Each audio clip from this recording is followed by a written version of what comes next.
ওয়ামতাজুল ইয়াওমা আইয়ুহাল মুজরিমুন। হাসরের ময়দানে আল্লাহ নিজে একটা ঘোষণা দেবেন, হে অপরাধী যারা, পাপিষ্ট যারা, আমার নেককার বান্দাদের থেকে আলাদা হয়ে যা। আজ হয়তো আমার অপরাধ বলে শরীরে লেখা নেই, এজন্য অনেকে টের পায় না। কিয়ামতে কিন্তু এগুলো সব লেখা থাকবে, কে কোন ধরনের অপরাধ করেছে। ময়দানে মাহশারে যদি আল্লাহ বলে, হামজা আজকে আমার নেককার বান্দা বান্দীদের থেকে তুই বের হয়ে যা, কি অবস্থা তৈরি হবে ওইটা সামনে নিয়ে আপনি বলেন। এজন্য হক কথাগুলো আমার ছড়ানো দরকার। আপনি যদি মেনে নিতে পারেন তো ভালো, আপনার কপাল খুলবে। যদি মেনে নিতে না পারেন, আপনার জন্য আল্লাহ আগুন তৈরি করে রেখেছে।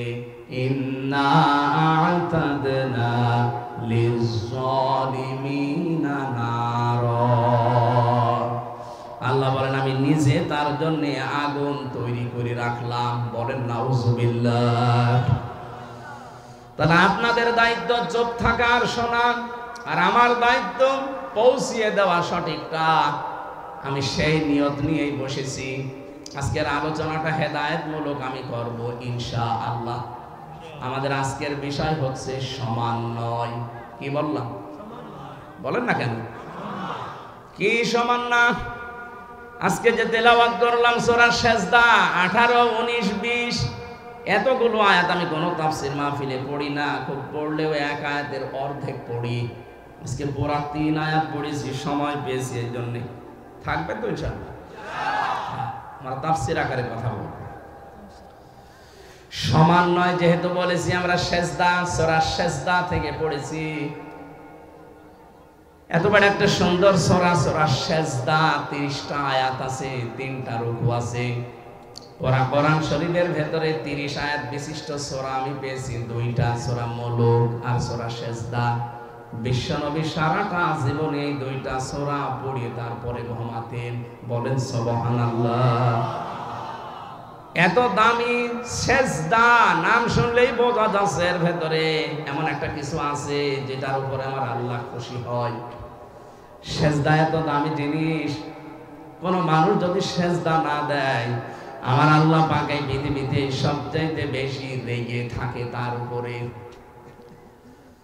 চাঁদপুরবাসী আমরা অনেক মানুষ এখানে আছি, সুস্থ সবল থাকার পর আমরা নিজেরা আল্লাহকে সেজদা দেই না।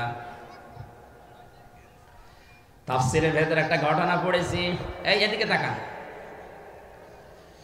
শয়তান মানুষের রূপ ধরেছে একবার, আল্লাহর এক বান্দার সাথে দোস্তি করেছে, সারাদিন তার সাথে চলাফেরা করে, ওঠা বসা করে, বন্ধুত্ব করে ফেলেছে। হঠাৎ সন্ধ্যার পরে যতদূর গেছে আর আসা সম্ভব হয়নি, এক গাছের নিচে আশ্রয় নিয়েছে। হঠাৎ করে শয়তান ডাক দিয়ে বলে, বন্ধু আমি আজকে আর তোমার সাথে থাকতে পারলাম না, আমি বিদায় নিলাম। কেন সারাদিন তো কথাবার্তায়, ওঠা বসায়, চলাফেরায় তো ভালোই ব্যবহার ছিল, বন্ধুত্ব হয়েছিল, চলে যাবেন কেন? এবার প্রশ্ন করছে, কি তুমি আমার চিনতে পেরেছো? বলে না, আমি শয়তান। কে? লোকটা বলছে, কি আশ্চর্য, আপনি পরিচয় যখন দিয়েই দিলেন, আপনাকে দেখে তো আমার ভয় লাগার কথা, আর আপনি আমারে ফেলে রেখে চলে যেতে চান কেন? শয়তান জবাব দিয়েছে, বন্ধু আমি শুধু একটা সেজদা লঙ্ঘন করেছি। কয়টা? আল্লাহ বলেছিল আদমকে সেজদা দাও, আমি দেইনি। একটা সেজদা লঙ্ঘন করার কারণে যদি আল্লাহ আমার উপরে গজব নাজিল করে, 2টা জিনিস থেকে আল্লাহ আমাকে চিরবঞ্চিত করে দিয়েছে। 1 নম্বরে কোনোদিন আল্লাহ আমাকে ক্ষমা করবে না, 2 নম্বরে কোনোদিন তিনি আমাকে জান্নাতে দেবে না। এই মোবাইল বন্ধ করে রাখ।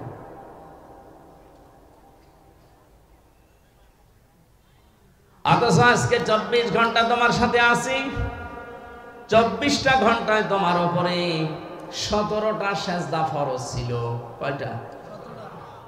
17টা সেজদা অন্তত ফরজ, 34টা সেজদা ফরজ ছিল, 17 দুগুণে একটা সেজদাও তুমি তো দিলে না। আমার ভয় হচ্ছে আমি একটা লঙ্ঘন করে যদি গজব প্রাপ্ত হই, তুমি 17 দুগুণে 34টা সেজদা দাওনি। আল্লাহ যে কি গজব নাজিল করবে তার কারণে আমিও পুড়িয়ে সাকার হয়ে যেতে পারি। চাঁদপুরবাসী যেহেতু এলাকা মুসলমান বেশি, অন্য ধর্মের লোক সেরকম নেই, আমরা জানি সেজদা দেন না। আপনি মুসলমান দাবি করেন কোন কারণে? নবীজি জানিয়েছেন একজন অমুসলিম আর মুসলমানের ভেতরে পার্থক্য প্রথম এইটা যে মুসলমান সেজদা দেবে, অমুসলিমরা সেজদা দেয় না।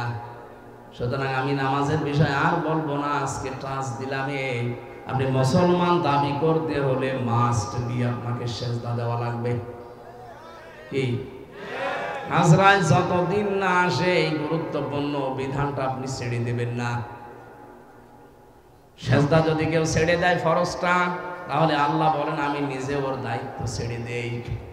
আল্লাহ যদি আপনার দায়িত্ব ছেড়ে দেয়, আপনি 1 সেকেন্ডও শুদ্ধভাবে চলতে পারবেন না। এই যে চলাফেরা করেন, মনে করছেন আমার বাবার দেওয়া শরীরে চলি, এক পা ফেলতে হলে প্রতিটি কদমে আল্লাহর ফেরেশতার সাহায্য লাগে। প্রত্যেকটা কদমে কদমে আল্লাহ ফেরেশতা দিয়ে রেখেছেন। যদি ওনারা দায়িত্ব পালন না করে আপনি হাঁটতেও পারবেন না। এই জন্য আল্লাহ জানিয়েছেন আমি যখন দায়িত্ব ছেড়ে দেব তখন পদে পদে বিপদে পড়বে। আমি মাঝে মাঝে এই শব্দটা নিয়ে ভাবি যে আমরা বেঁচে আছি এটা একটা আশ্চর্য, আমরা মরে যাই এটা স্বাভাবিক। মানুষ মরবে এটা স্বাভাবিক বিষয়, মানুষ মরেই যাবে। কিন্তু যে বেঁচে আছি এটাতে কতগুলো অর্গান কাজ করছে আমার 3.5 হাত বডিতে। এই যে কথা বলতে পারি, এক একটা কথা বিজ্ঞান এখন প্রমাণ করছে। খলাকাল ইনসান আল্লামাহুল বায়ান, আয়াতের তাফসিরে পড়েছি এক একটা কথা তৈরি হতে 27টা স্তর পার করা লাগছে। এতটুকু একটা কণ্ঠ, এই জায়গায় 27টা স্তর পার করে একটা কথা তৈরি হয়। আমি যখন ভেতর থেকে মনে করি যে কথা বলবো, এই কথাটা ভেতরে 27টা ধাক্কা লাগে। কত? 27টা স্তর পার করে শেষ পর্যন্ত মুখ দিয়ে বের করে দিচ্ছে। তাফসীরের ভাষা হচ্ছে প্রতিটি স্তরে একজন ফেরেশতা বসে আছে। এর কাছে ও ওর কাছে ও ওর কাছে ভাবে দিতে থাকে। সর্বশেষ এসে একজন ফেরেশতা বলে যা কথাটা বের করে দিলাম। যদি একজন ফেরেশতাও দায়িত্ব পালন না করে আপনি জীবনেও কথা বলতে পারবেন না, শুধু গা গো শব্দ করবেন। কথাটাই যদি এই হয়, বাকি এখনো যেগুলো আছে এগুলো আরো গুরুত্বপূর্ণ।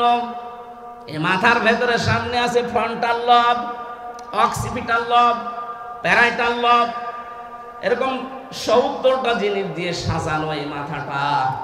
এক একটা বিষয়ের উপরে 6টা 8টা 12টা করে তার দেওয়া আছে। কম্পিউটার এখানে ভিড়ান, আপনাকে আমি দেখাচ্ছি, এই মুহূর্তে আপনার ঈমান আরো বেড়ে যাবে। কি ঘিসিমিসি করা আছে এর ভেতরে। প্রত্যেকটা তার আমাদের এই শরীরের 24 ঘন্টা কাজ চালাচ্ছে। একটা তার যদি আল্লাহ অকিছু করে দেয় আপনি পাগল হয়ে যাবেন। অনেকে বলে না যে তার কাটা, এমনি বলে।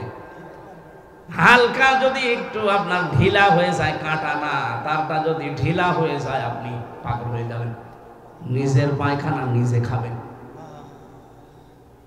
রব্বুল আলামিন বলেন আমি সবগুলো আমার ফেরেশতা দিয়ে তোর শরীরটাকে চালাচ্ছি। যেটা আশ্চর্য, তুই মরে যাবি এটা স্বাভাবিক। আল্লাহ দায়িত্ব নিয়ে নিয়েছেন এই ফরজ সেজদার কারণে। যারা সেজদা দেয় না আল্লাহ বলেন ওর দায়িত্ব আমি নেই না, ছেড়ে দেই। বলেন নাউজুবিল্লাহ। এরকম বহু কথা তাফসীরের ভাষায় শুধু সেজদার নামকরণে লেখা আছে। এত গুরুত্বপূর্ণ একটা বিধান সেজদা। কি বললাম? মানুষের এই 3.5 হাত বডির ভিতর তাকালেই বোঝা যায় যে মানুষকে আল্লাহ বানিয়েছে সেজদা দেওয়ার জন্য। এই হাত দিয়ে, কপাল দিয়ে, নাক দিয়ে এই পৃথিবীতে আর কোনো সৃষ্টি সেজদা দিতে পারে না। গাছও সেজদা দেয়, খালি লম্বা হয়, ছায়াগুলো লম্বা হয় বিকাল বেলা, ওইটা ওর সেজদা। গরুগুলোও সেজদা দেয়, রাতের বেলা জাগর কাটে, এটা ওর সেজদা। এক কথা বুঝতেছেন? কিন্তু আমাদের মতো এইভাবে সেজদা পৃথিবীর কোনো সৃষ্টি দিতে পারে না। এই জন্য আমাদের দাম এত বেশি। এখন সেজদায় আপনি দেন না, আপনার দাম তো কুকুরের চাইতে খারাপ হয়ে যাবে। আজকে থেকে ফরজ সেজদা আর ছেড়ে দেবেন? আলহামদুলিল্লাহ। আমরা 18, 19, 20 এই সূরা থেকে পড়েছি, এবার তেলাওয়াত করছি তাফসীর করার জন্য। রব্বুল আলামিন বলেন আফামান কানা না আফামান কানা তো আফামান কানা মুমিনান কামান কানা ফাসিকা লা ইয়াস্তাউন। হে নবী, এই পৃথিবীর মানুষগুলো কি মনে করে যারা ঈমান এনেছে আর যারা পাপাচার পাপিষ্ঠ এরা সমান? না, এরা কখনো সমান না। পৃথিবীতে যারা ঈমানদার আর যারা ঈমান আনে নাই এরা আল্লাহর কাছে কখনো সমান না। এজন্য আমরা যারা এই দেশে ঈমান আছে, ঈমানের দাবি আমরা যারা মানতে পারি, বিশ্বাস করে নিতে পারেন যে মানুষগুলো এখনো ঈমান আনে না, অথচ ঈমান আনার পরও অনেকে ঈমানের দাবি পূরণ করে না, তারা আর আমরা জীবনেও সমান। বলেন বলেন, লা ইয়াস্তাওয়ি আসহাবুন নারি ওয়া আসহাবুল জান্নাহ আসহাবুল জান্নাতি হুমুল ফাইজুন। কখনোই সমান না যারা জাহান্নামে যাবে আর যারা জান্নাতের সাথে মিলিয়ে দেখেছি। পৃথিবীতে সবচাইতে বড় অনর্থক কাজ হচ্ছে আল্লাহর জমিনে মানুষের তৈরি করা আইন কায়েম করার চেষ্টা করা। এটা এই দেশের মানুষকে আমরা বোঝাতে পারছি না। কোরআনের বাকি 50টা বছর চেষ্টা করেছিল এটা বোঝানো যে আপনারা লাগবন থেকে বিরত থাকেন, অনর্থক কাজ থেকে, অনর্থক কর্ম থেকে নিজেকে বিরত রাখেন, নয়তো সফল হতে পারবেন না। এটা 50টা বছর তিনি একটা কথা বুঝিয়েছেন। চামড়া আমাদের এত মোটা গন্ডারের মতো, কাতুকুতু দিলে নাকি 3 দিন পরে টের পায় গন্ডার। এক লোক শ্বশুর বাড়ি যাচ্ছিল, রাস্তার পাশে দেখছে একটা গন্ডার বাঁধা, গন্ডার কি কাতুকুতু দিয়েছে। কাতুকুতু বোঝেন না? দেখে না গন্ডার হাসে না। 3 দিন পরে শ্বশুর বাড়ি থেকে আসার সময় দেখছে গন্ডার হাসতেছে। ডাক দিয়ে বলে, বন্ধু 3 দিন আগে তোমারে কাতুকুতু দিলাম, তখন তো হাসলে না, এখন হাসতেছ। গন্ডার বলে, বন্ধু এই 3 দিন পরে চামড়া ভেদ করে আমার কাতুকুতু লেগেছে।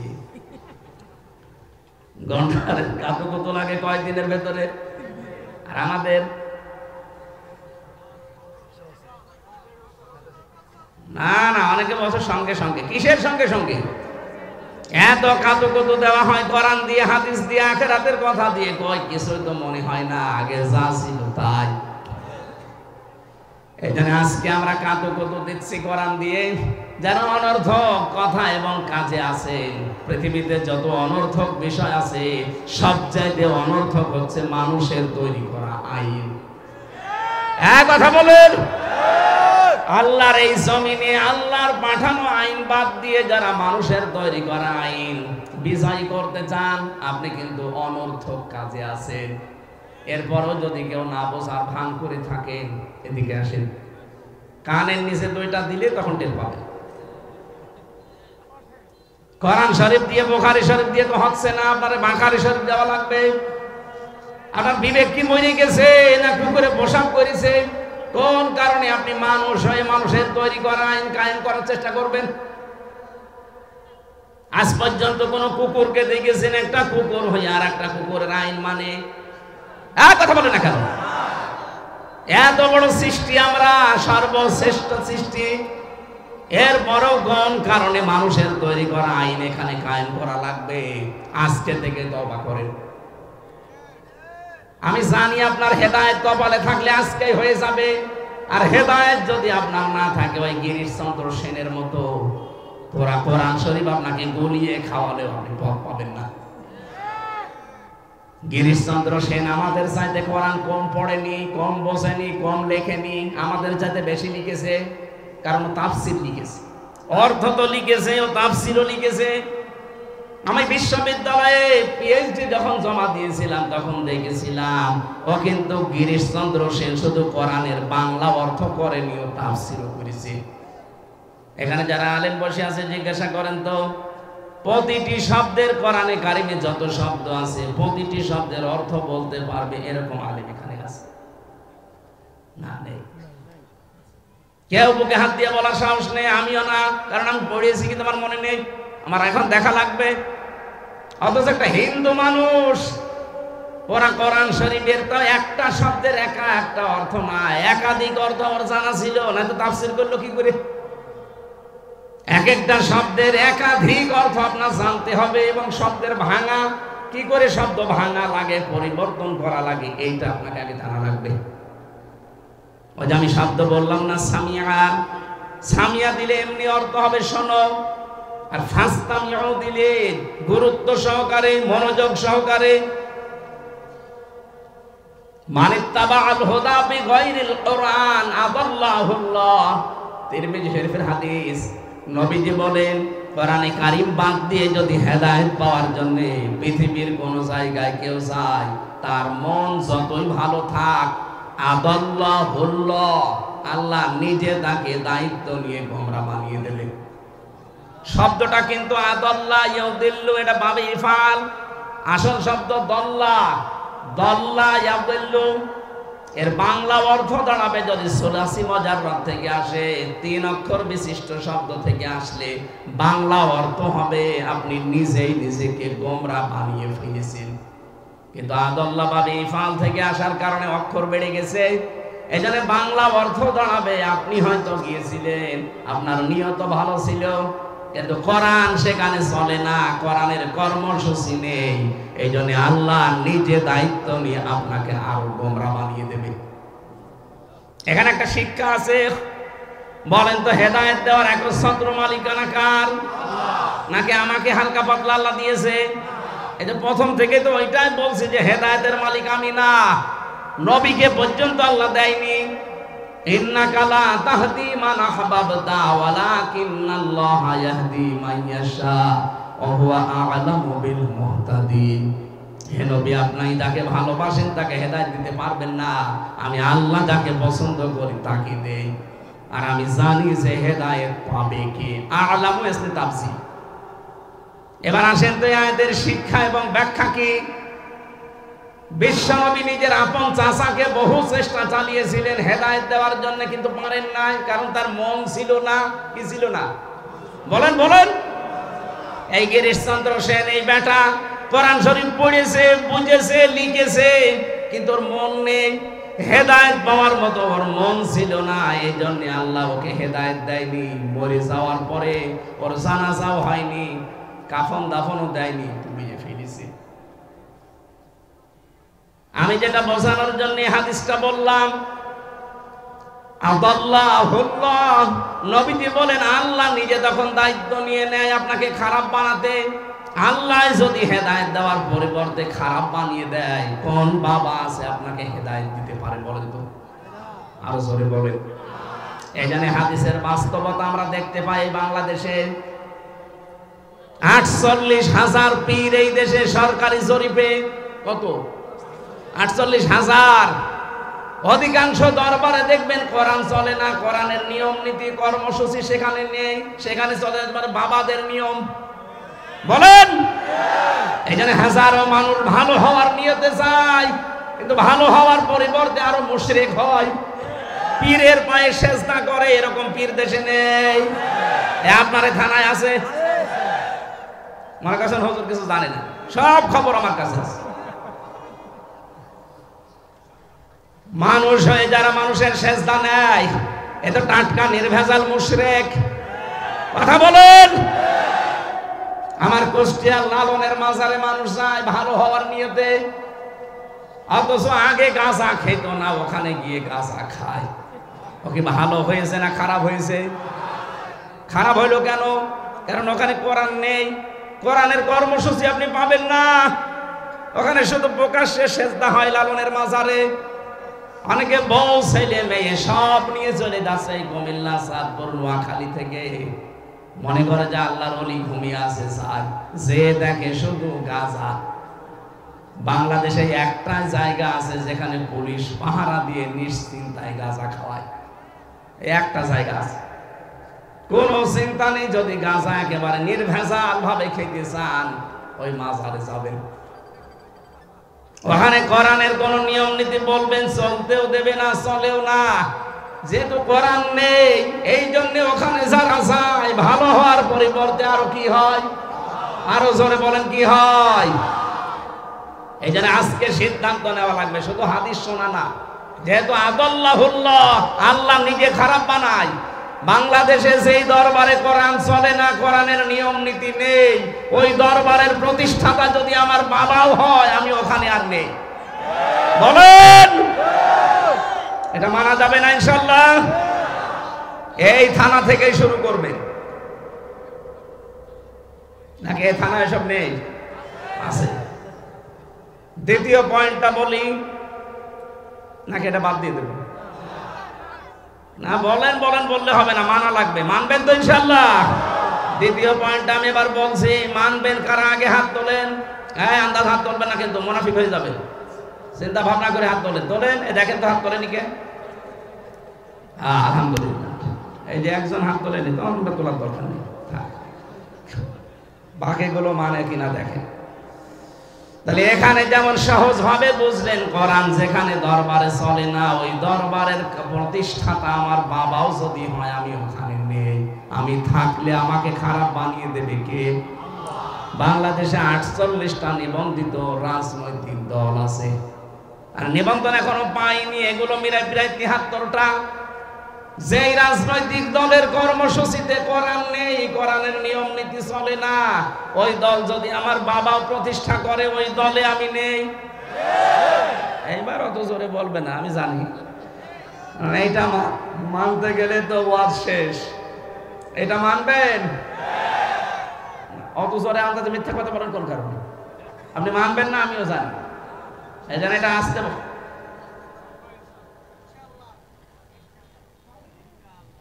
অন্তত এই সামিয়ানার নিচে যারা আছেন তারা তো বলেন যে কোরআন যেই দলে নেই, ওই দল যদি আমার বাবাও তৈরি করে থাকে, ওই দলে আমি আজকে থেকে আর নেই। কারণ ওখানে যদি আমি থাকি, আমাকে গোমরা বানিয়ে দেবে কে? যান, ওয়াজ হয়ে গেছে, এবার মোনাজাত করি। যে না মানে এর চাইতে কি দামি ওয়াজ আছে বাংলাদেশে দেখা, আমি সেই ওয়াজ করব। ওয়াজ হয়ে গেছে না? মেনে নিতে পারলে এটাই যথেষ্ট। সারা বাংলাদেশে আমি এই হাদিসটা বলেছি, মানুষ যেভাবে হাত তুলে কথা দেয়, সব মানুষ যদি এই কথাটা ঠিক রাখতে পারতো, এদেশের সামনে কোরআনের রাজ কায়েম হওয়া কোনো ব্যাপারই না। কারণ কোরআন যেখানে নেই, আমি সেখানে নেই। তাহলে অনেক দল এমনি মাইনাস হয়ে যাওয়ার কথা না। যারা এই কথা বলতে পারে যে কোরআনের সাথে রাজনীতির কোনো সম্পর্ক নেই, ওদেরটা তো আগে মাইনাস হবে। অথচ আমার এই ছোট্ট মাথায় কোরআনে কারিমে রাজনৈতিক কথা আমি পেয়েছি 903 জায়গায়, তাই না? 918 জায়গায়, 918 জায়গায় ডাইরেক্ট ইনডাইরেক্ট মিলিয়ে আছে রাজনীতি করা লাগবে কোরআন দিয়ে। আর সেই মানুষটা বলে যে কোরআনের সাথে রাজনীতির কোনো সম্পর্ক নেই, ওর পেটে বম মারেন। কোরআন মানে কি বলতে পারবে না। কোরআন মানে কি? বহুল পঠিত পাঠ্য, এটা বলতে পারবে?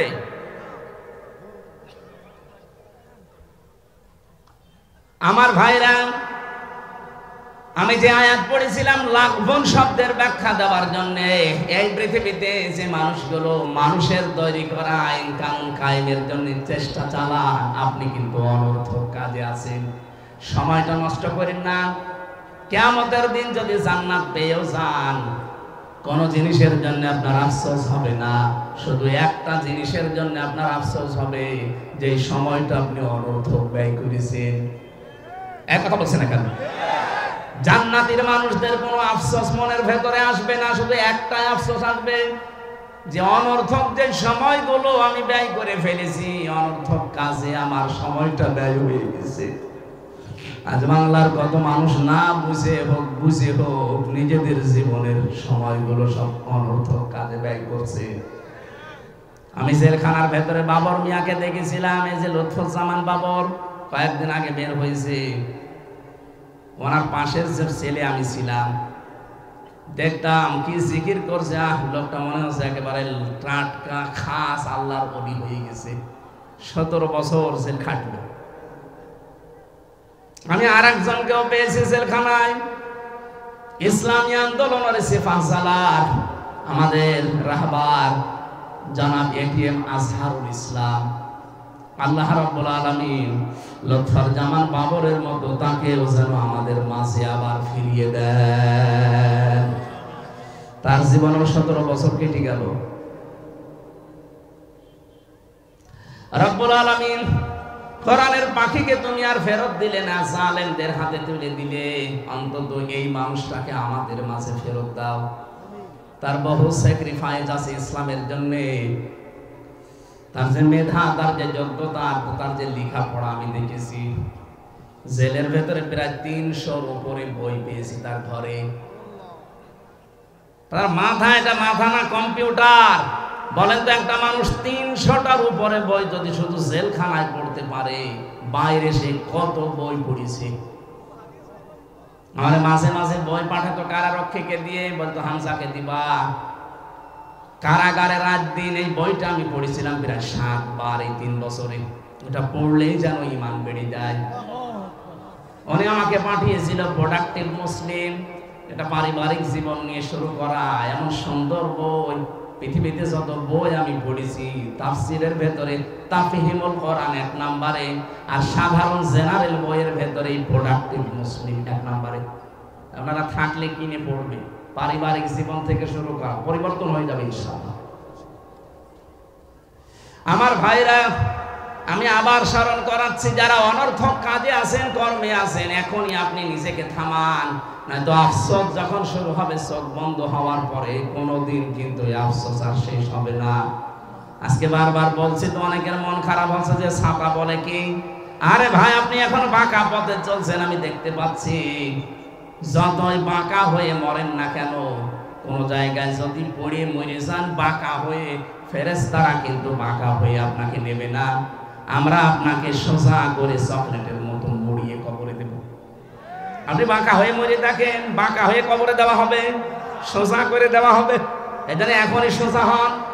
অনেকে এখনই বাঁকা পথ আরম্ভ করে ফেলেছেন। কত বাঁকা পথে মানুষ হাঁটতেছে আগস্টের 5 তারিখের পর থেকে। সাদাবাজি করা সোজা পথ না বাঁকা পথ? এক কথা বলছেন না কেন? এটা যারা করছেন তারা থামবেন। এখন যদি বলেন হুজুর আপনি আমারে বললেন, আমি আপনার নাম বলেছি, ঠাকুর ঘরে কে রে? আপনি এরকম করেন কেন? নিজেকে সংশোধন করতে পারেন না? আমার কোন দায় পড়েছে? আপনি জাহান্নামে গেলে আমার কোনো লস আছে? আপনি জান্নাতে গেলে আমার কোনো লাভ আছে?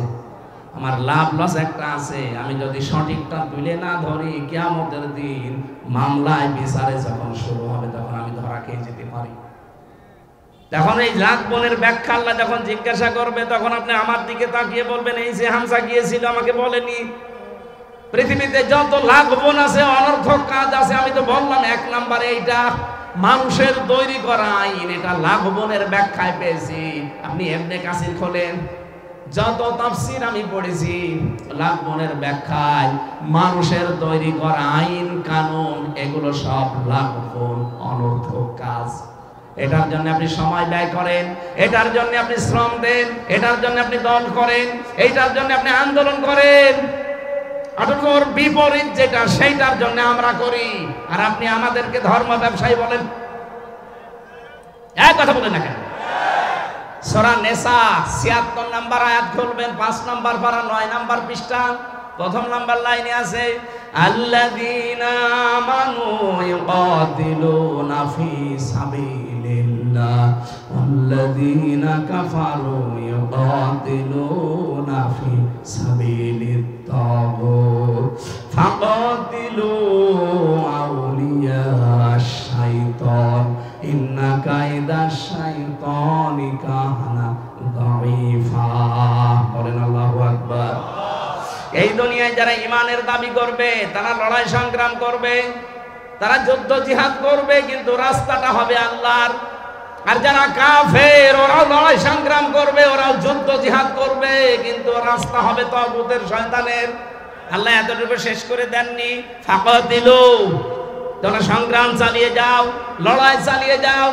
ফাকাতিলু, একজন না বহু বচন, এটা ফাকাতিলু আউলিয়া শাইতান। যারা শয়তানের অনুচর আছে, শয়তানের যারা অনুসারী আছে তাদের বিরুদ্ধে। এ কথা কার? আরো জোরে বলেন। সুতরাং আপনার রাস্তা আর আমার রাস্তা জীবনও সমান না। আপনি শয়তানের রাস্তায় আছেন আর আমি আল্লাহর রাস্তায়। কারোর ভেতরে যদি এইটা থাকে যে ক্ষমতায় বসে শান্তি পাবো, শান্তি করব না, তার পেছনে থাকা যায় না।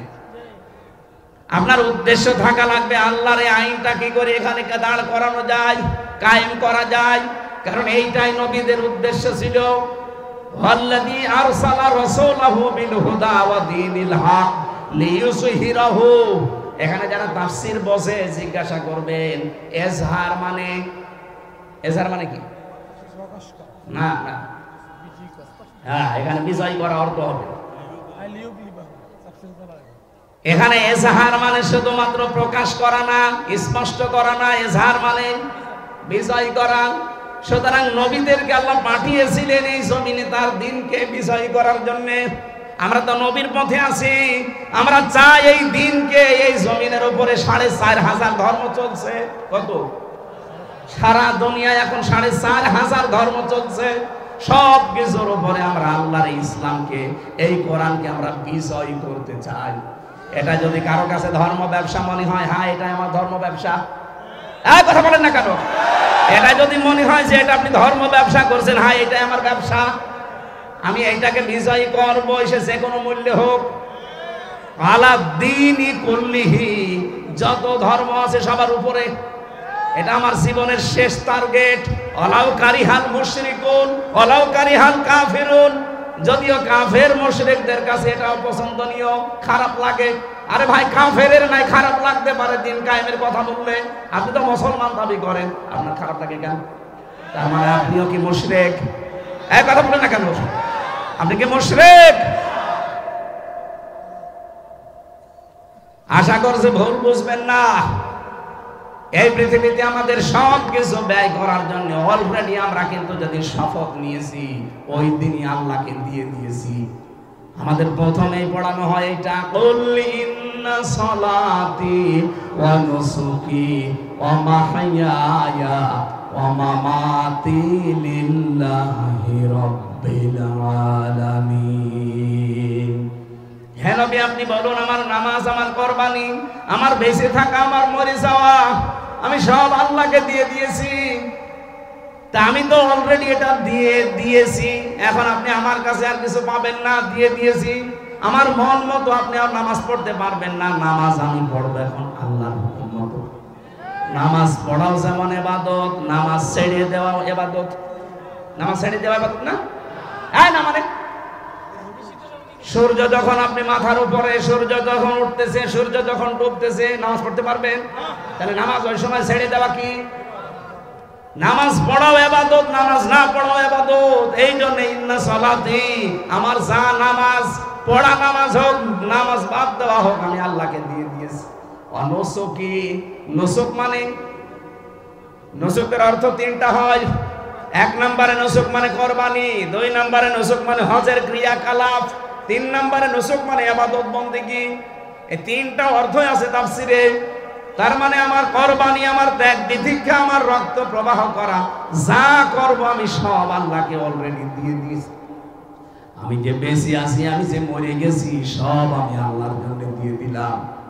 এই অবস্থায় যদি আমি মরণের বিছানায় আছাড় খেয়ে পড়তে পারি, রাব্বুল আলামিন বলেন আল্লাযীনা তাতাওয়াফাহুমুল মালাইকাতু তাইয়্যিবিনা ইয়াকুলুনা সালামুন আলাইকুম উদখুলুল জান্নাতা বিমা কুনতুম তা'মালুন। এভাবে সব আমি আল্লাহর জন্য নির্ধারিত করে দিয়ে, নিবেদিত করে দিয়ে যদি মরণের বিছানায় আছাড় খেয়ে পড়ি, আপনার মতো আমি পড়বো না। কারণ আমার সব পবিত্র করে আমি পড়েছি। রব্বুল আলামিন এবার 1টা 2টা না, হাজার হাজার ফেরেশতা পাঠিয়ে বলবে তাজ্জিবিনা, পবিত্রকরণ হয়েছে তোমার জীবনের। এখানে পবিত্রকরণ শব্দের ব্যাখ্যায় আমি পড়েছি শুধুমাত্র এই পোশাক আশাক, শরীর পবিত্র না, চিন্তার পবিত্রতা, আমলের পবিত্রতা, বিশ্বাসের পবিত্রতা, খাবারের পবিত্রতা, কর্মজীবনের পবিত্রতা সব আমি পবিত্র করে এরপরে আসার খেয়ে পড়লাম। ফেরেশতারা এসেই বলবে সালাম, শান্তি আল্লাহর বান্দা তোমার উপরে, উদখুলুল জান্নাহ, ওই যে প্রবেশ করো জান্নাতে, বিমা কুনতুম তা'মালুন, যে কাজগুলো দুনিয়ায় করতে এর প্রতিদান স্বরূপ আল্লাহ তোমার জান্নাত দিয়ে দিয়েছে। জান্নাতি মানুষ আর জাহান্নামী মানুষের বিপরীতটা আছে জাহান্নামী মানুষের ক্ষেত্রে। আল্লাযীনা তাতাওয়াফাহুমুল মালায়েকাতু যালিমি আনফুসিহিম ফালকাবুস সালামা মা কুন্না না'মালু মিন সু বালা ইন্নাল্লাহা আলীমুম বিমা কুনতুম তা'মালুন। যারা জাহান্নামী মানুষ এরাও পড়বে, যারা জালেম বিছানায় পড়ে যাবে, যেমন মরণের বিছানায় আসার খেয়ে পড়বে। ফেরেশতারা বলবে কি ব্যাপার, কি খবর, এখন তোমার এই মন্দ কাজগুলোর মজা এখন সামনে তুমি পাবে। অজাতপুরবাসী, সামনে এই দুইটা রাস্তায় খোলা আছে, কার জন্য কোনটা আছে নিজে আপনি টের পাচ্ছেন। ফাদখুলু, ফেরেশতারা বলবে প্রবেশ কর। আবওয়াবা জাহান্নাম, জাহান্নামের একটা দরজা তোর জন্য খোলা না, বাবের বহুবচন আবওয়াব, সব দরজা আল্লাহ খুলে দিয়েছে, প্রবেশ কর। ফাদখুলু আবওয়াবা জাহান্নামা, কয়দিন থাকবি? খালিদিনা ফিহা, চিরদিন থাকবি এখানে। কুল্লামা আরাদু আই ইয়াখরুজু মিনহা উইদু ফিহা, বারবার ওরা বের হওয়ার জন্য চেষ্টা করবে, কিন্তু আবার তাদেরকে আল্লাহ ফিরিয়ে দেবে। ওয়াকিলা লাহুম যুকু আযাবান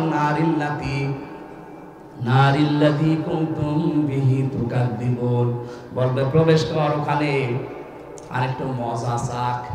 দুনিয়ায় জাহান্নামের কথা বলতে গেলে ঠাট্টা বিদ্রুপ করে উড়িয়ে দিতিস, এখন দেখ কেমন লাগে। মিথ্যা মনে হতো তোদের কাছে যে এরকম কিছু মনে হয়নি, আজকে তোরে আমি দেখাবো, দেখ কেমন লাগে। এই দেখ কেমন লাগে এই শব্দটা আমার আদালত চত্বরের দিকে বারবার নিয়ে যায়। যখন আদালতে মাজার ভেতরে দড়ি দিয়ে, ডান্ডা বেড়ি পরিয়ে, পেছনে হ্যান্ডকাপ দিয়ে পুলিশে টানতে টানতে আমারে নিয়ে যেত। আদালত চত্বরে অনেক নাফরমানকে আমি দেখেছি, এখন যারা জেলে আছে। আমি সালমান এফ রহমানকে দেখেছি কয়েকবার, দরবেশকে, ও টিপ্পনি কাটতো, দেখ কেমন লাগে। এখন আমরা বলি যে দেখ কেমন লাগে, এক কথা বলেন না কেন? আপনাদের জেলার একজন বলতো ফিটনেস বিহীন, এক কথা বলছে না, লাইসেন্স বিহীন। এখন আপনি দেখেন কেমন লাগে, আপনার তো ফিটনেসও নেই, লাইসেন্সও নেই, চেহারা কি হয়ে গেছে দেখেছেন? তাও তো এখনো ডিম দেয়নি। আমার রিমান্ডে 10 দিন, 10 দিনই আমাকে এই যে আঙ্গুল তুলে ফেলার, এই যে এইগুলো তুলে ফেলে না নখ, এই মেশিন নিয়ে এসে দেখাতো আর ডিম নিয়ে আসতো। যে এই কয়দিন রিমান্ডে 10 দিন মাটির নিচে আমার নিয়ে গেছে, প্রতিদিন আমার এই যে এই নখ তোলার ওইগুলো নিয়ে এসে বলতো এই যেগুলো নিয়ে নখ তুলি আমরা। শফিকুল ইসলাম মাসুদের নখ আমরা তুলেছি, দেলাওয়ারকে আমরা একেবারে ফুটবলের মতো পিটিয়েছি। যে অফিসার তাদের দায়িত্বে ছিল, আমারও দায়িত্ব, শয়তানগুলো ছিল, আমারে বলতো দেলাওয়ারকে আমরা তার গরম করে লজ্জাস্থানে ঢুকিয়েছি। ওর পুরুষত্ব নষ্ট হয়ে গেছে, চিকিৎসার পরে আল্লাহ এখন আবার ফেরত দিয়েছে। আমার আজকের তেলাওয়াত কিন্তু 2 নাম্বার আয়াতে কিন্তু এই কথাগুলো আসবে। আল্লাহ রাব্বুল আলামিন বলেন আম্মাল্লাযীনা আমানু ওয়া আমিলুস সলিহাত, যে মানুষগুলো ঈমান আনে আর ঈমানের দাবি অনুযায়ী যারা আমলে সালেহ করে, ভালো ভালো কাজের আঞ্জাম দেয়, ফালাহুম জান্নাতুল মাওয়া, এদের জন্য আমি আল্লাহ জান্নাতুল মাওয়া রেখে দিলাম। নুজুলাম বিমা কানু ইয়ামালুন, তাদের কাজকর্মের কারণে এটা তাদের মেহমানদারি। বলেন সুবহানাল্লাহ। আল্লাহ বলেন আম্মাল্লাযীনা আমানু, প্রথম যারা ঈমান আনে কি করে? ও চাঁদপুরবাসী মন থেকে বলবেন, ঈমান আমরা এনেছি না ঈমান পেয়েছি? পেয়েছি। বাপ দাদা মুসলমান ছিল, আমরা মুসলমান। কথা বলেন না কেন? আমরা কি সাহাবীদের মতো ঈমান এনেছি? না। আল্লাহ কিন্তু পুরা কোরআনে কোন জায়গায় বলেননি যারা ঈমান পেয়েছো, না। প্রত্যেক জায়গায় বলেছে ইন্নাল্লাযীনা আমানু, নিশ্চয় যারা ঈমান এনেছে। ঈমান আনা আর ঈমান পাওয়া এক জিনিস না। আমরা যেহেতু পেয়েছি এই জন্য মূল্য নেই। যদি আনা লাগতো বেলালের মতো তাহলে আহাত করতেন, তারপরও ঈমান ছাড়তেন না। কথা বলেন ঠিক কিনা? এবার আমার প্রশ্ন, ঈমান আনতে হলে কিন্তু একটা কাজ করা লাগে, তার নাম তাগুত ছেড়ে দেওয়া। তাগুত ছেড়ে না দিয়ে ঈমানের দাবি করলে ওর কোনো মূল্য নেই। এটাকে আমি বানালাম। সূরা বাকারার 256 নম্বর আয়াতের মাঝের অংশে আছে, ফামাইয়াকফুরু বিত-তাগুতি ওয়া ইউমিন বিল্লাহ ফাকাদ ইসতামসাকা বিল উরওয়াতিল উসকা লা ইনফিসামা লাহা ওয়াল্লাহু সামিউন আলীম। রব্বুল আলামিন বলেন, কেউ যদি ঈমান আনতে চায় তার প্রথম কাজ হবে সে যেন তাগুত ছেড়ে দেয়। তাহলে সে একটা মজবুত রশি ধারণ করবে যা কখনো ছিঁড়ে যাবে না। এই বাংলাদেশের দিকে তাকান, যারা ঈমান এনেছে কিন্তু তাগুত ছেড়ে দেয়নি, তাদের ঈমানের কোনো মূল্য আজ নেই। বাইতুল মুকাররমের ইমাম তাগুত ছেড়ে না দিয়ে ঈমান এনেছিল, বাতাস পাল্টিয়েছে, সেও পাল্টিয়ে গেছে। কথা বলেন। আর ডক্টর শফিকুল ইসলাম মাসুদ, দেলাওয়ার হোসেন, সাইদিনা দেলাওয়ার হোসেন যেটা শিবিরের সভাপতি ছিল সাবেক, ঠাকুরগাঁও বাড়ি, যেটা লজ্জাস্থানে তার গরম করে ঢুকিয়েছে জালেমরা। এরা ঈমান এনেছে কিন্তু তাগুত ছেড়ে দিয়ে। এজন্য 57 দিন রিমান্ডে ছিল, 57 দিন। তারপরেও তাদেরকে জালেমরা এক চুল টলাতে পারে না। আপনি এরপরও প্রমাণ চান? যারা ঈমান আনে তাগুত ছেড়ে দিয়ে তামাম দুনিয়া একদিকে গেলে আপনি তাকে টলাতে পারবেন না। আপনি দেখেন না দেলাওয়ার হোসেন সাইদি 13 বছর জেল খেটেছে লোকটা, এক চুলও টলেনি। আমি তো ছিলাম শেষের দিকে, তাকে পেয়েছি আমি একদিন 10 মিনিট মাত্র। এখনো পর্যন্ত সেই ঈমান তার ছিল, অথচ ধরা পড়ার পরে তাকে অফার দিয়েছিল। আমারে বলতো, হামজা প্রথমে আমার অফার দিয়েছিল যে আপনি জামাত ইসলাম ছেড়ে দেন, আপনি নিজে একটা রাজনৈতিক দল খোলেন, অথবা নিজেই আপনি পীর হয়ে যান, হাজার হাজার মুরিদ আপনার হবে, কিচ্ছু চিন্তা নেই আপনার, এই জেলেও আর যাওয়া লাগবে না। ওই সময় যদি এটা করতাম, এই 13 বছর আমার জেল খাটা লাগতো না। উনি যেহেতু ঈমান এনেছিলেন কিন্তু তাগুত ছেড়ে দিয়ে, এই জন্য টলাতে পারে না। আর যারা ঈমান এনেছে কিন্তু তাগুত ছেড়ে দিয়ে না, এই মানুষগুলোর ঈমান আজ টিকে নেই। এই ফরিদউদ্দিন মাসুদ ওর ঈমান টিকে আছে। ওরে আপনি এক জায়গায় নিয়ে 2টা বাড়ি দেবেন, ও আপনাকে বাপ বলতে যে চাচা বলে ফেলবে। জেলখানায় বহু আলেমকে দেখেছি ঈমান টিকিয়ে রাখতে পারে না। শেষ পর্যন্ত অনেককে তারা রবের জায়গায় বসিয়ে ফেলেছে। আজকে আমি দুপুরবেলা ছিলাম কুমিল্লা সদর দক্ষিণ না কোথায় যেন, মুফতি জসিমউদ্দিন রহমানী হাফিজাহুল্লাহ, উনি আমার আগে কথা বলছিলেন। এক জায়গায় শুধু ছেড়ে দেব তা না, আমার অফার দিয়েছিল যে আমার কুষ্টিয়া বিশ্ববিদ্যালয়ে আপনাকে উলামা লীগের সেক্রেটারি বানিয়ে দেব। মানে সব তো ওদের হাতের ভেতরে। ওই সময় যদি মেনে নিতাম, মালও কামাতে পারতাম। আগে কি সুন্দর মাল কামাইতো, ওইটাও কামাতে পারতাম। 3 বছর আমার এই ফাঁসির কন্ডেম সেলের ভেতরে থাকা লাগতো না, কিন্তু আমার ঈমানটা চলে যেত। এক কথা বলছে না কেন? ওরা একেবারে টাটকা বেঈমান হয়ে যেতাম না? এখন আমার এই আপার সাথে পালানো লাগতো। এক কথা বলছে না কেন?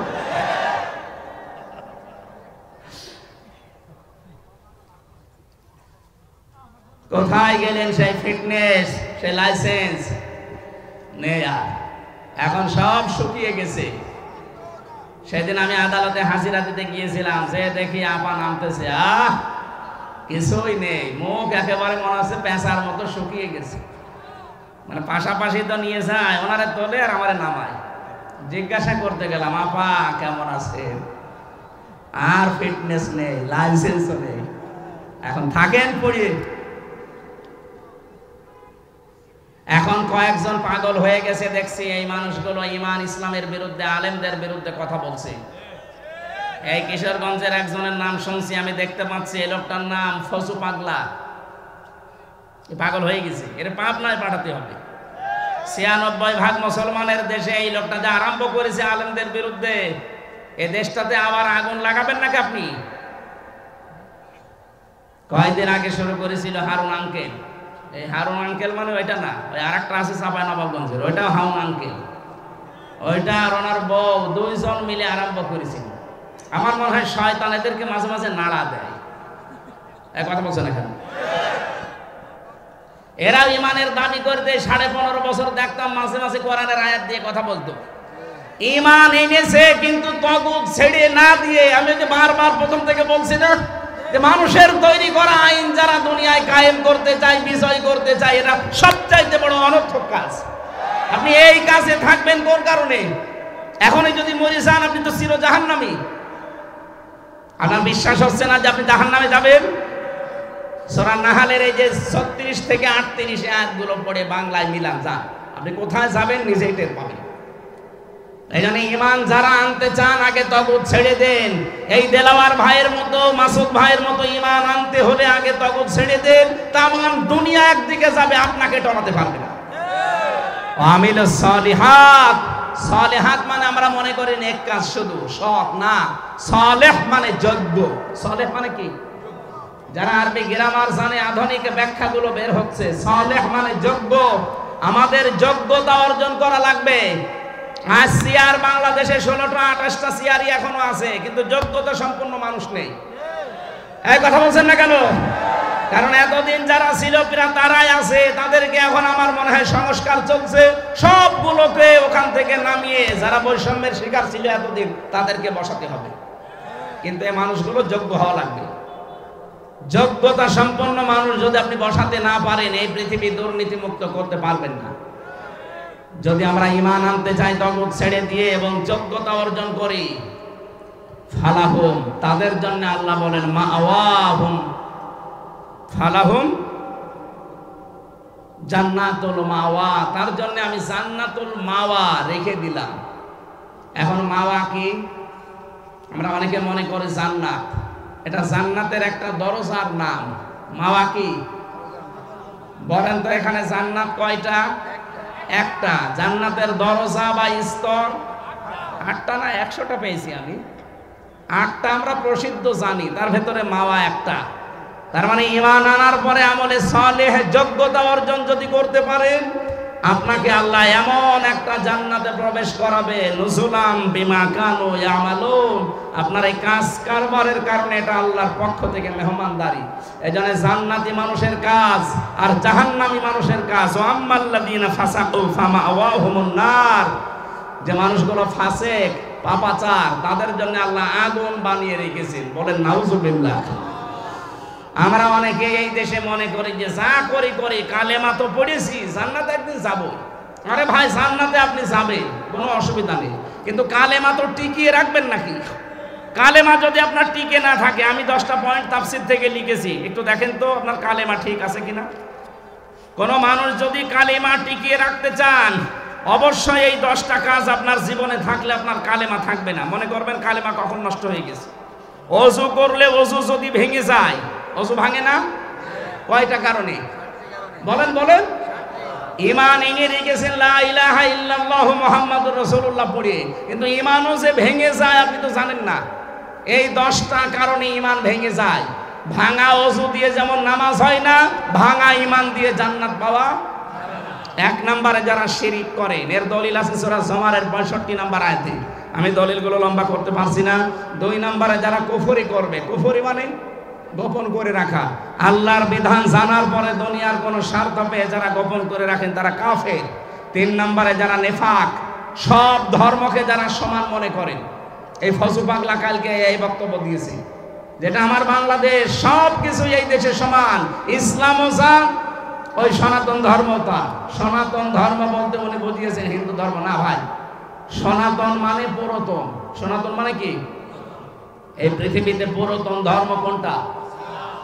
এই জন্য সনাতন ধর্ম কিন্তু ইসলাম ধর্ম, হিন্দু ধর্ম না। ওটা তো নতুন ধর্ম। সনাতন মানে কি? এই পৃথিবীতে ৪,৫০০ ধর্ম আছে, যারা সব ধর্মকে সমান মনে করেন। আল্লাহ বলেন না, আমার কাছে একটা ধর্ম, তার নাম কি? ইন্নাদ-দীনা ইনদাল্লাহিল ইসলাম। যারা সব ধর্মকে সমান মনে করেন, আপনার ঈমান চলে গেছে। বলে ধর্ম যার যার উৎসব, আপনার ঈমান আছে আর? এরপরে নবী ছাড়া অন্য কারো আদর্শ যদি কেউ ভালো মনে করে, এদেশে করে না। ৫ নম্বরে আল্লাহর বিধানকে যাদের ভালো লাগে না। ৬ নম্বরে দ্বীনের বিধানকে নিয়ে যারা কটূক্তি করে, সবগুলো এই দেশই হচ্ছে। ৭ নম্বরে যারা জাদুকর, এই এলাকায় সব নেই। এই তাবিজ তোবাজ করে, জাদু করে মানুষের জীবন নষ্ট করে দেয়। নবীকে পর্যন্ত জাদু করেছিল। এরপরে যারা অমুসলিমদের বিরুদ্ধে না, মুসলমানদের বিরুদ্ধে অমুসলিমদের সাথে হয়ে যারা ষড়যন্ত্র করে, এখন এদেশে এটা প্রকট আকার ধারণ করেছে। এদেশের মুসলমানদের বিরুদ্ধে ভারতের এই দাদাবাবুদের সাথে মিলে অনেকে কিন্তু ষড়যন্ত্র চালিয়ে যাচ্ছে। 4টা করেছে এই পর্যন্ত। এই 5 অক্টোবর থেকে আজ পর্যন্ত 4টা করেছে, একটাও সফল হয়নি। আনসার লিগ দিয়ে কথা বলছে না কেন? সচিবালয়ে আগুন লাগিয়ে কি? এরপরে হিন্দুদেরকে দিয়ে একটাও সফল হয়নি, আর হবেও না। যারা মুসলিমদের বিরুদ্ধে অমুসলিমদের সাথে মিলে ষড়যন্ত্র করছেন, আপনার ঈমান ভেঙে গেছে, আপনি যতই হাজ করেন। এরপরে বেশি কাউকে ইসলামের ঊর্ধ্বে মনে করা, এই দেশে আমার মনে হয় অনেককে ইসলামের ঊর্ধ্বে মনে করা হয়তো, এখনো করা হচ্ছে। ইসলামের ঊর্ধ্বে কেউ আছে? 10 নম্বরে যারা ইসলামের কোন বিধানকে যারা ঘৃণা করেন, এটা সূরা সেজদার 22 নম্বর আয়াতে আছে। আমি ব্যাখ্যাগুলো আর লম্বা করতে পারছি না, কারণ আমি এমনিতে অসুস্থ। আমরা যে কথাগুলো বললাম, আমার ঈমান যেন ভেঙে না যায়। ভেঙে গেলে আপনি যতই লা ইলাহা ইল্লাল্লাহ বলেন, আপনাকে জাহান্নামে আল্লাহ পাঠাবে। বের হতে চাইবেন, আল্লাহ বের হতে দেবে না। এই আয়াতগুলো আমাদের বাস্তব জীবনে আল্লাহ যেন সেট করার তৌফিক দেন। কাফের এবং ঈমানদার দুইটা পথ আলাদা। আমরা ঈমানদারের পক্ষে আছি, কাফেরদের বিপক্ষে আছি। আল্লাহুম্মা আমিন। লা ইলাহা ইল্লা আনতা সুবহানাকা ইন্নী কুনতু মিনাজ জালিমিন। রব্বুল আলামিন, অলিপুর, হাজীগঞ্জ, চাঁদপুর, একটু তাকাও। হাজারো বান্দা বান্দি আমরা বসে বসে কোরআনের সঠিক কথাগুলো তুলে ধরার চেষ্টা করেছিলাম। যেগুলোই বুঝলাম, শুনলাম, আমাদের জীবনে আমল করার তৌফিক দাও। এ মাহফিলের সওয়াব তুমি যদি দিয়েই থাকো, কোটি কোটি গুণে বাড়িয়ে দাও। কিয়ামতের দিন আল্লাহ যিনি সুপারিশ করবে, নবীর রওজায় পৌঁছিয়ে দাও। দুনিয়ার মাটির নিচে যারা ঈমান নিয়ে ঘুমিয়ে আছে, এদেরকে মাফ করে দাও। তোমার যে বান্দার মাধ্যমে এখানে এসেছি, এলাকার সন্তান সোহেল ভাই, আল্লাহ তাআলা কত যুবককে সাথে নিয়ে, এলাকার মানুষদেরকে নিয়ে কোরআনের আয়োজন সাজিয়েছে। আল্লাহ, আমরা কিচ্ছা কাহিনী, গল্প, মানুষের বানানো তৈরি করা কিছুই বলি নাই। চেষ্টা চালিয়েছি কোরআনের হক কথা বলার। যতটুকু বললাম, আমাকে সব প্রত্যেককে তুমি মেনে চলার তৌফিক দাও। যে বাড়িতে এসে বসেছিলাম, এই বাড়ির একজন অসুস্থ, শেফায়ে কামেলা আজেলা নসিব করো আল্লাহ। ওয়াইদা মারিদতু ফাহুয়া ইয়াশফিন। আমি যখন অসুস্থ হই, তুমি তো শিফা দাও। জালেমের জেলখানায় 3টা বছর তুমি দেখতে পেয়েছো ওদের আচরণ কি। খাওয়া দাওয়া, চিকিৎসা কিছুই ঠিক ছিল না। 24টা ঘন্টা ওরা আলেমদেরকে তালাবদ্ধ করে রাখতো। আমি এই জন্য অসুস্থ হয়ে গেছি। আল্লাহ, তুমি আমাকে আগের অবস্থায় আবার ফিরিয়ে দাও। আমার ডায়াবেটিসটা তুমি দূর করে দাও। এটা কন্ট্রোলে আসতেছে না, মেহেরবানি করে তুমি আমাকে বাঁচাও। এলাকায় মাটির নিচে যত মানুষ ঘুমিয়ে আছে, আল্লাহ কোরআনের ইজ্জতে মাফ করে দাও। প্রশাসনের যে ভাইগুলো এসেছে, এদেরকে সহি সালামতে দায়িত্ব পালন করার সুযোগ দাও। আল্লাহ তাআলা, কত মুরব্বী, কত সম্মানিত মানুষ, বিশেষ করে সভাপতি একজন আলেম, যত মানুষ এখানে আলেম বসে আছে, জ্ঞানী মানুষ আছে, এদেরকে দমের মধ্যে বানিয়ে দাও। বারাকাল্লাহু লানা ওয়া লাকুম ফিল কোরআনিল আযীম। জান্নাতি আর জাহান্নামী মানুষ কখনো সমান না। আল্লাহ তুমি আমাদের কাজ কারবার আলাদা করে দাও। কখন মরণ চলে আসে আমরা জানি না, যখনই আসবে যেন পড়তে পারি লা ইলাহা ইল্লাল্লাহু মুহাম্মাদুর রাসূলুল্লাহ। আসসালামু আলাইকুম।